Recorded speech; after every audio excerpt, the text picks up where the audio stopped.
நாளைக்கான வீடியோ தாங்க வந்திருக்கு. வீடியோ வந்து சூப்பரா இருந்துச்சு அப்படின்னு தாங்க சொல்லணும். நம்ம மாயா இருக்காங்கல்ல, மாயா வந்து புவனேஸ்வரிக்கு அதிரடியா ஆப்பு வைக்கிறாங்க அப்படின்னு தாங்க சொல்லணும். புவனேஸ்வரி வந்து ஆடி போயிட்டாங்க.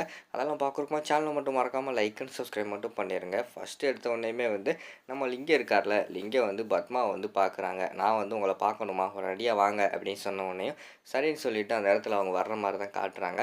சொல்லுங்க, எதுக்கு திடீர்னு வர சொன்னீங்க, என்னாச்சு அப்படிங்கிற மாதிரி சொன்னோடனே, அம்மா நம்ம ஒரு பிளான் வந்து மாற்ற போகிறோம் அப்படிங்கிற மாதிரி சொல்கிறாங்க. என்ன பிளான் மாற்ற போகிறீங்க அப்படின்னு சொல்லிட்டு அந்த இடத்துல பத்மா கேட்ட உடனேயும், கல்யாணம் வரைக்கெல்லாம் இந்த இதை இழுத்துட்டு போக வேண்டாம். ஏன்னா இது வந்து மாயாவுக்கு தெரிஞ்சதுன்னா பிற வந்து பெரிய பிரச்சனை ஆயிரும். மாயா அப்படியே வந்து இந்த இதையை மாற்றி விட்ருவா அப்படிங்கிற மாதிரி சொல்லிட்டு இருக்காங்க. அதுக்காக தான் புவனேஸ்வரி வந்து ஒரு சூப்பரான திட்டம் சொல்லியிருக்காங்க. நம்ம அதைப்படி செஞ்சால் எப்படி அப்படிங்கிற மாதிரி சொல்கிறாங்க. அவங்க என்ன சொன்னாங்க, அவங்க வேற வந்து ஆல்ரெடி வந்து எங்கள் குடும்பத்துக்கு எதிராக வந்து பல பிரச்சனை பண்ணிக்கிட்டு இருக்காங்க. அவங்களோட பேச்செல்லாம் கேட்டால் சரியாக வருமா அப்படிங்கிற மாதிரி சொல்லிட்டு பத்மா வந்து சொல்லிகிட்டு இருக்காங்க. அம்மா, அவங்களுக்கும் உங்களுக்கும் பல பிரச்சனை இருக்குது, அதே என்னமோ உண்மை தான். ஆனால் நான் வந்து அவங்கக்கிட்ட உண்மையாக தான் பழகிக்கிட்டு இருக்கேன். எனக்கு எதுனா அவங்க உண்மையாக தான் சொல்லுவாங்க. அவங்க சொன்ன திட்டம் வந்து நல்லா தான் இருக்குது. அதனால தான் அதை கேட்டு வந்து உங்ககிட்ட அப்படி பண்ணலாமான்னு கேட்குறதுக்காக தான் வந்திருக்கேன் அப்படிங்கிற மாதிரி சொல்லிக்கிட்டு இருக்காங்க. சரி, எதை சொன்னாங்க அதை ஃபஸ்ட்டு சொல்லுங்கள் அப்படின்னு சொல்லிட்டு பத்மா பார்வதி 2 பேர் கேட்குறாங்க. இல்லை, இந்த பிரச்சனையை வந்து நம்ம இப்படியே வந்து கல்யாணத்து வரை கொண்டு போக வேண்டாம், நம்ம வந்து புதன்கிழமையே முடிச்சிருவோம் அப்படிங்கிற மாதிரி சொல்கிறாங்க. புதன்கிழமை என்ன பண்ணுறது அப்படிங்கிற மாதிரி சொல்கிறாங்க. நம்ம வந்து ஆல்ரெடி என்ன பிளான் போட்டு வச்சுருக்கோம், மாப்பிள்ளை வந்து கல்யாணத்துக்கு நாள் வந்து லெட்ரு எழுதி வச்சுட்டு ஓடி போயிடணும். அதுக்கடுத்து வந்து சீனுக்கும் சாருக்கும் கல்யாணத்தை பண்ணி வச்சிடலாம் அப்படின்னு சொல்லிட்டு பிளான் போட்டிருக்கோம்ல, அதே பிளானை வந்து புதன்கிழமையே நடத்திடுவோம். ஆனால் என்ன, மாப்பிள்ளை மட்டும் கரெக்டாக அந்த புதன்கிழமை வந்து ஃபங்க்ஷன் அட்டன் பண்ணிவிட்டு அந்த இடத்துல எல்லாருமே இருப்பாங்க. ஊர் மக்கள், வீட்டு பெரியவங்க எல்லாமே இருப்பாங்க. அப்போ வந்து அந்த மாப்பிள்ளை பையன் வந்து சொல்லணும், சீனுக்கும் சாருக்கும் வந்து தப்பான உறவு இருந்திருக்கு. அது வந்து ஊர் முழுக்க எல்லாருமே பேசிக்கிறாங்க. ஒரே வீட்டில் வேற இருந்திருக்காங்க. கண்டிப்பாக தப்பு நடந்திருக்கு. என்னால் வந்து சாருவை கல்யாணமே பண்ண முடியாது அப்படின்னு சொல்லிட்டு அந்த இடத்துல மாப்பிள்ளை வந்து வெளியில் போயிடணும். அதுக்கடுத்து என்ன பண்ணுறது, சீனுக்கும் நம்ம சாருக்கும் ஊருக்குள்ளே பேசுன மாதிரி நம்மளே வந்து கல்யாணத்தை முடிச்சு வச்சுருவோம் அப்படிங்கிற மாதிரி சொல்லிட்டு அந்த இடத்துல யோசிச்சுக்கிட்டு இருக்காங்க. இவ்வளோ சீக்கிரம்னா அதெல்லாம் சரியாக வருமா அப்படிங்கிற மாதிரி சொல்லி யோசிச்சுக்கிட்டு இருக்காங்க. அம்மா, நல்லா யோசிச்சு பாருங்கள், எல்லாமே சரியாக வரும். மாப்பிள்ளை மட்டும் அன்னைக்கு வந்து சாருக்கும் சீனுக்கும் தப்பான உறவு இருக்குன்னு சொல்லிட்டு போயிட்டாருன்னா, அதுக்கடுத்து வந்து எப்படியாவது ரகுராம் கிட்ட பேசி ஆல்ரெடி வந்து ரகுராம் வந்து மாயாவை என் பொண்ணே கிடையாது அப்படின்னு சொல்லிட்டு சட்டப்பூர்வமாக அறிவிக்க போகிறாரு. அப்படி இருக்கும்போது கண்டிப்பாக மாயாவை துரத்தி விட்டுட்டு சாருவுக்கு கல்யாணம் பண்ணி வச்சிருவாரு அப்படிங்கிற மாதிரி சொன்னோடனே அவன் பத்மா பார்வதி மனசு வந்து மாறிடுது. சரி, அப்படியே பண்ணிடலாம் அப்படின்னு சொல்லிட்டு பிளான் போடுறாங்க.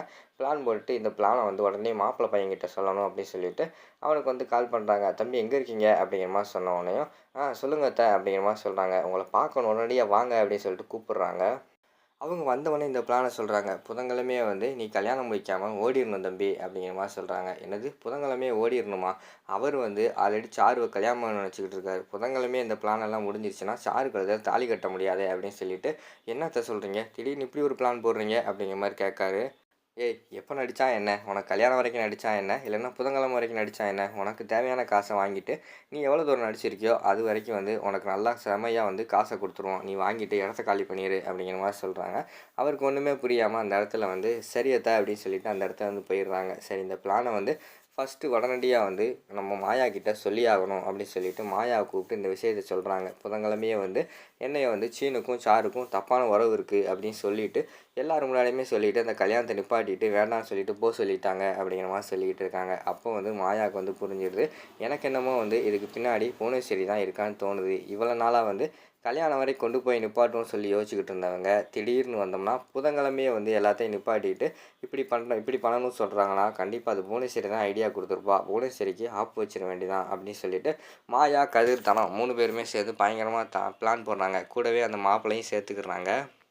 பேசாமல் நம்மளே அந்த மாப்பிள்ளையை கடத்தின மாதிரி செட் பண்ணி இந்த மாப்பிள்ளையை கடத்தி கொண்டு போய் ஒரு இடத்துல வச்சுக்கிட்டு புதன்கிழமை வந்து அந்த மாப்பிள்ளை வாயாலே வந்து எங்கே போனேன் அப்படின்னு கேட்டதுக்கு என்னையை வந்து புவனேஸ்வரி தான் கடத்த சொல்லிட்டாங்கன்னு சொல்லிட்டு புவனேஸ்வரி மேலே பழிய போட்டால் நம்ம வந்து ஈஸியாக தப்பிச்சிடலாம். அது மட்டும் இல்லாமல் நமக்கு வந்து புவனேஸ்வரிக்கு ஆப்பு வச்ச மாதிரி ஆயிரும் அப்படின்னு சொல்லிட்டு மாயா வந்து பிளான் போட்டு அந்த இவனை வந்து அப்படியே அந்த புதன்கிழமை வந்து ஃபங்க்ஷனுக்கு வராங்களே, அப்போ அந்த மாப்பிள்ளையை வந்து ஆளை வச்சு கடத்துறாங்க. நம்ம மாயா வந்து கடத்தி கொண்டு போய் குடோனுக்குள்ளே வைக்காங்க. கடத்துறது யாருன்னு பார்த்தா நம்ம கதிர், அதுக்கடுத்து இன்னும் 2, 3 பேர் வந்து சேர்ந்து கடத்திடுறாங்க.